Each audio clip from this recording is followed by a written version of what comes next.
एक गांव के किनारे एक पुरानी हवेली थी, जिसके बारे में कहा जाता है कि वहाँ भूतों का साया है। कोई भी वहाँ जाने की हिम्मत नहीं करता था। वर्षों पहले वह हवेली एक अमीर जमींदार की थी, लेकिन उसके बारे में कहा जाता है कि वह घर में ही रहते थे, लेकिन अचानक से गायब हो गया। गांव वाले सभी यह बातें सुनकर के उस हवेली की तरफ नहीं जाता था।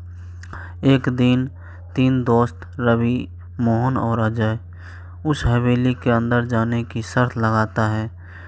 रात के समय वो टॉर्च लेकर हवेली में दाखिल कर होते हैं। हवेली के अंदर सन्नाटा था, केवल वहाँ की सनसनाहट सुनाई दे रही थी। अचानक उन्होंने किसी के चलने की आवाज़ सुनाई दी। वो डर के मारे पानी हो गया, लेकिन फिर भी आगे बढ़े। जैसे ही वो एक बड़े कमरे में पहुँचे, दरवाज़ा अपने आप बंद हो गया।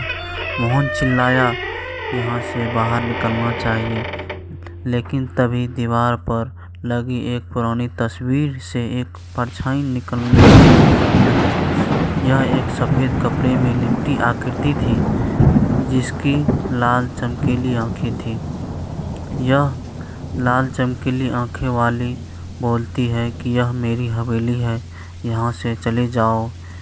एक डरावनी आवाज़ गूंजी। तीनों दोस्तों की हालत खराब हो गई। वे भागने लगे, लेकिन दरवाजे खुद ब खुद बंद हो गया।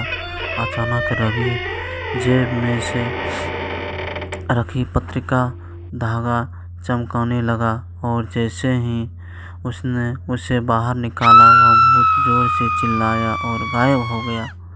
सुबह होते ही तीनों दोस्त बदहस हालत में बाहर गांव से लौटे और कसम खा ली कि दोबारा उस हवेली की ओर कभी नहीं जाऊंगा।